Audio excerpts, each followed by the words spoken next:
And happy birthday to me. Happy birthday to me. Happy birthday to me. Hi everyone. Leo tunapika. Well, hatupiki, tunaongea.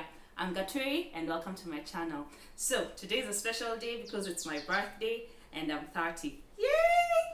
Anyway, I had hoped to get balloons and put at the back here, writing 3 and 0, but at the shop, they were out of the number 0 balloons, so I don't want to be 3. I would rather be 23. Anyway, let's get to the video. A while back, I asked you guys to send over questions for me to answer for this video. I got a few questions, and that's what I'll be tackling today. Let's get started. So, when will you be back on YouTube? Well, I'm back. What kind of job do you do? Do you have a 9 to 5? So yeah, people wanted to know what I do. So I do have a 9 to 5, 8 to 5. I work in consulting in an actuarial firm. So yes, that's essentially what I do. Yeah, if you hear the noises, it's some birds chirping outside. I got a question asking me how many kids I have. I have 3 children, a 4-year-old, a 2-year-old, and a 2-month-old. Yes. And then someone else asked, at what age did you plan to have 3 by 30?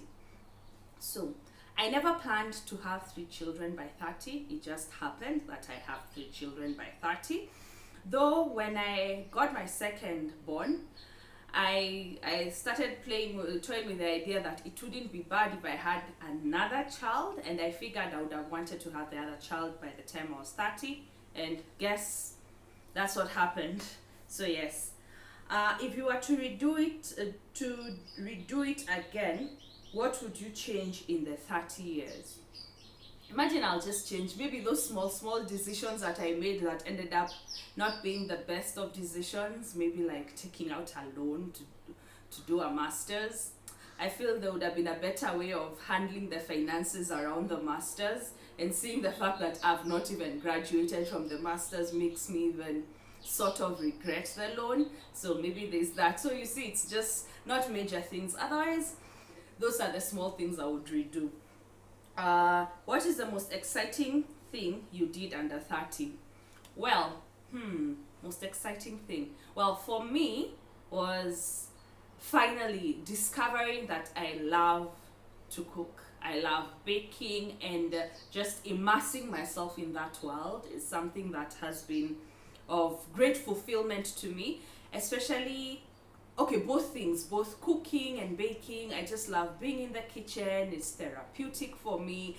After a hard day, I just want to come and whip up something. So that's one of the exciting things that I discovered in my 20s, that I actually love exploring in the kitchen. So yes.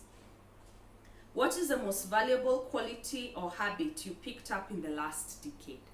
I picked up to be as in most valuable quality, I think, to be more sure of myself, to be more firm on when it comes to the decisions I make, not to be so concerned with what other people think, because many a times you know a decision will be good for you, but you start thinking, what will other people say? For example, like now, especially now when I became a mother, that's when it dawned on me. Many times people will maybe judge some decisions of mine based on the fact that I'm a mother. Like, you're a mother, what are you doing out at this time? You're a mother, why aren't you doing things a certain way? So what I have learned in my 20s is that I should own my decisions. I should not be afraid to make my choices that are beneficial for me, even though other people may look at them strangely. So that's the one thing that has been valuable, just being more sure of myself, being more confident, not only in my voice, being more vocal when I find something is wrong, as in not being afraid to have differing opinions with people, especially my friends. Just being more confident even in my body. No, as in, honestly, I would not want to be a teenager again because of all just those insecurities. And then as you continue growing, especially for me in my 20s, you get to appreciate the body you're in. Yeah, regardless of whether you may have desires or hopes of either gaining or losing, just appreciating the moment you're in. So that's the one valuable thing. Have I even said one or many? But yeah, just about that. Just, it's like a coming to age story. Another question was, what is the thing you used to believe but now you have unlearned as you grew wiser? Maybe not something I used to believe, but I wasn't as accepting or as loving to everyone around me. I think perhaps maybe just various misconceptions. I was a bit judgmental. So, and I am unlearning that, learning to just be accepting of people, being loving. That is something that I'm coming to learn, and I've been practicing even wherever I go. So that's one thing. Another question was, how do you split bills with a husband? So I've been married for quite some time, so our method of handling finances has changed over time, depending on the season, because when we first got married, both of us were employed in formal employment, having salaries. So handling finances there tends to be pretty easy because I know what I make, he knows what he makes, so it's easy to plan around that. Then after some time, my husband quit to start his own business. So now, for those of you in business, so unless perhaps you have laid down the structures well, you may not be able to bring in the same amount of money every month. So planning can be a bit tricky. So we were approaching finances from an angle of the house, as in the budget of the house, not so much what you're bringing, but in as much but focusing on what is needed. For example, we need to pay rent, we need transport, we need bills, to pay the bills, we need food. So working around that. So even up to now, that's more or less the formula we use, such that I settle some things, he settles some other things, as long as at the end of the day, everything is settled. Is it the best case scenario? I think it could use some improvement, but so far, at least, things are working. Another question was, please share how marriage has worked for you with 3 kids and being a mom and all. Marriage for me has been 70% amazing, 30% like, why did I get married?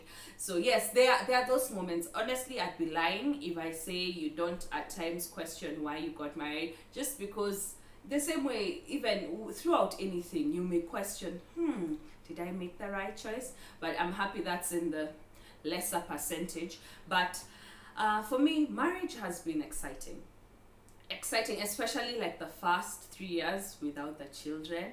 As in, I usually look back and I'm like, I am grateful we waited that long time, because it was just an amazing time. Yes, even now with kids, it's amazing, because sometimes I look back and thinking, wow, there's a time there were no kids, and the way they bring us so much joy. Yeah, in the mix of it, there's tantrums. But anyway, so how have I been managing it? As in, I'm no relationship expert. I would just say, marry your friend. Marry someone you're not afraid to tell the truth to. Marry someone you're not afraid to be vulnerable, or is vulnerable to you. As in, just choose to make a committed relationship with someone who you know you'll be able to call out when they do something that does not make you happy, to praise when they do things that make you happy. As in, so that's how I've been managing. And another thing, when kids come into the picture, honestly, everything changes. The dynamics in a marriage just change completely. And I can say for a fact, the many disagreements that we've had came upon after the kids came, because now everyone has differing opinions. So should we spank the kids? Should we not? So should we do this? Should we do that? Why didn't you do this? So so with that, even our relationship has gone through some metamorphosis with that. And yes, so that has been it. In terms of marriage and being a working mother, pursuing my dreams, if anything, it has been extremely beneficial to me. So maybe not, let me not say the marriage, but my partner has been, he's been a super cheerleader. From the many things I've always wanted to do, he's always there cheering me on, and it's something that I'm very appreciative of. And I'm just grateful that I can get to pursue my dreams without having to think like, oh no, my husband doesn't want this. No, for him it's more like, is that what you want? Go ahead and do it. It's not so much about giving him thinking of, okay, well, you're my wife, you shouldn't be doing. Nah, he's not about that. It's just, that's what you want to do, go for it. Even to the extent of some things I may be afraid to even venture, but he's there like, do it. This is something you've been wanting to do, go forth and do it. So in terms of that area, I'm happy to have someone in my corner, to have someone who's cheering me on, someone who just is just their team Katuri. So that has been a wonderful experience for me. So another question was, yeah, I'm reading off the questions off my husband's phone. How do you manage with 3 kids? So honestly, there's no downtime. Like right now I've had to chase them away so that I can shoot this video. But managing with 3 kids, as it takes a big support system, huge support system. So we essentially do the parenting thing with my husband 50-50. So like right now he's the one with them outside because I'm shooting this video. When it comes to the support system I'm talking about my nanny. She's very helpful, very beneficial to me, handles the girls very well. Even now as I'm on maternity leave and I'm with the baby, she's there taking care of the girls. When my brother is around, because I run a baking business with my brother, when he's around, he keeps the girls engaged. They're busy either coloring or drawing or just hanging out. So that has been it. But there's been a shift in the sense that sometimes I want to do something fun and exciting. Maybe I want to go for a gig on a Sunday, and you see, like on Sunday my nanny is not at work, that's her day off. So, and maybe it's a place where I can't go with a child, we can't go with the kids. So that's where maybe has been, we take turns. Like now this weekend I want to do something, my husband stays home with the kids, I do whatever I want to do, if it's going for a gig or something of that sort. Maybe, so those are the dynamics that have changed. Things that perhaps I would have gone with him before, sometimes I opt going by myself because now someone has to watch the kids. Yes, that's what happens when you have kids. As in, there's always something at the back of your mind. You may be somewhere at an event enjoying yourself, but you're thinking, oh my, yes, I need to go back home because there are children waiting for me. Yeah, so yeah, I can't say it's been tough because again, I can't emphasize enough support system, and as I've said, my husband is full-on parent, so makes things manageable. And then the final question, which yes, you guys wanted to, okay, not you guys, some of you, all right, actually 2 of you, the 2 people who asked this question wanted me to share my birth story. One wanted for all my children, another one wanted the recent one. So I'll just try and summarize, and then again, since this is more of a food centered channel, I don't know how much of a birth story I should diverge, but I'll try. So with my first child, I was overdue 5 days. I didn't need to be induced because my water broke while I was at home. I remember we were watching Amazing Race. We were like binge watching all the previous seasons from like season 10 to season 20. So that's what we were doing with my husband. We were binge watching, and then during the course of that day, it was on a Sunday, my water broke. And then when my water broke, I remember I'd done some Lamaze classes. Those are birth preparation classes, and the doula had advised that when the water breaks, you go to hospital. So with my firstborn, I was 5 days overdue. My water broke. I went to hospital. I labored not for so long because I went to hospital. It was Sunday evening at around 9 p.m. That's when I went to hospital. She was born at 4 something a.m. Yes. Normal delivery. The only problem was I had some issue. I got tired at the end after I had fully dilated. You need to have dilated around 10 centimeters for you to be able to give birth to the baby. And fortunately, by that time, I'd gotten so tired, I was unable to garner enough strength to push out the baby. So I had to go have an assisted delivery. So they did vacuum delivery. So I was able to push out the baby, but I was assisted with some tool.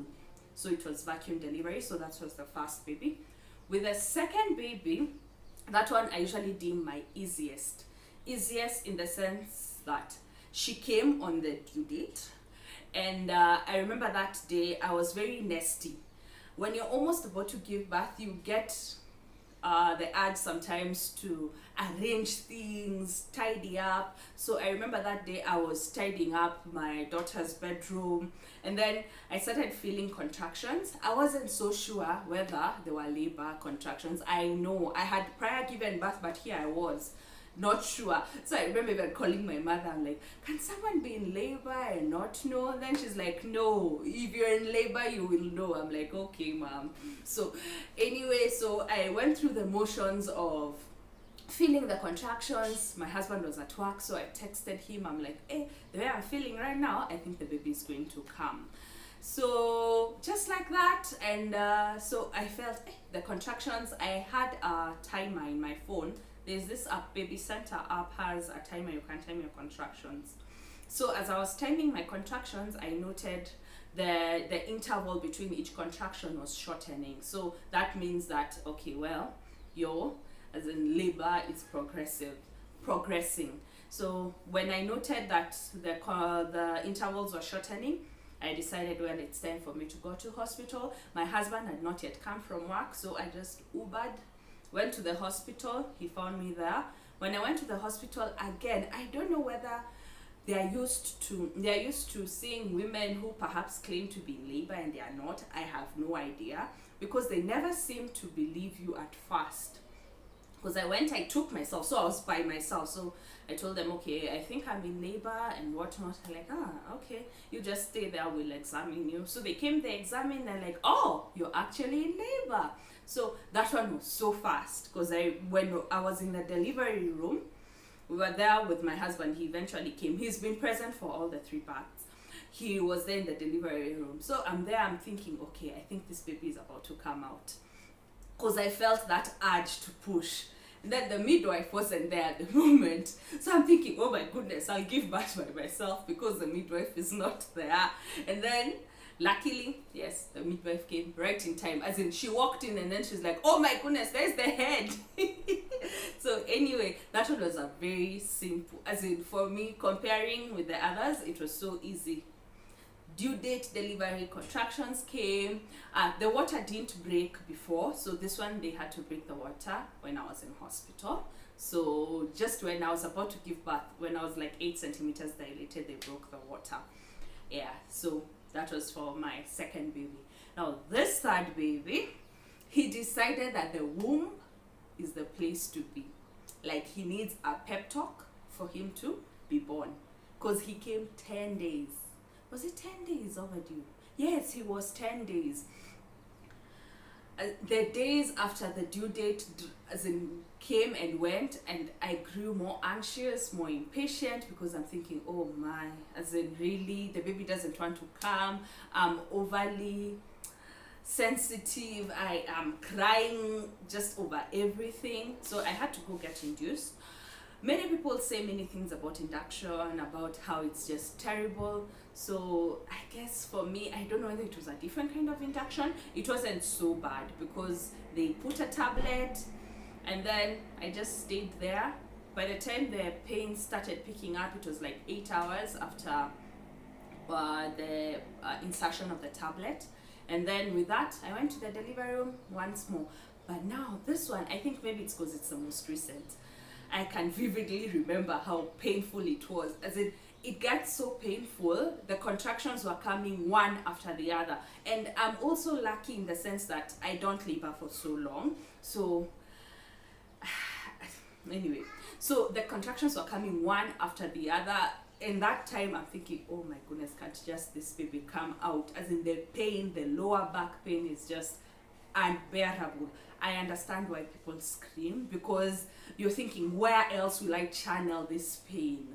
But yes, again, with that, I remember I was even calling out the nurse's name, because I was being assisted by a clinical nurse, calling out their name. They're like, I'm almost, just come, hurry, hurry, hurry. So anyway, and with that, the third baby was born, and yeah, that's it with the birth story. Nothing out of the ordinary. Oh yes, I've been distracted. My husband has passed with the baby. But anyway, so that is the story of my, the condensed stories of my births of the 3 children. But yeah, that has been it, and of which I'm very grateful. Anyway, the end of the Q&A. Thank you so much for the questions you sent in. I'm thinking of doing a breast milk 101 video. I know I'm in mommy mood. Anyway, if any of you would be interested in such a video, do let me know in the comment section whether it's something that you'd want to know. I want to tackle expressing, handling, and storing breast milk. So let me know. Otherwise, thank you so much for tuning in. I'm very happy to be 30. I can't wait to see what the 30s have in store for me. I have great plans. I have great desires. I have huge dreams. As in, I want so much for, as in, I am desiring so much, especially with what I do in line with cooking and baking. So let's see what the 30s have in store. Thank you so much. Get ready.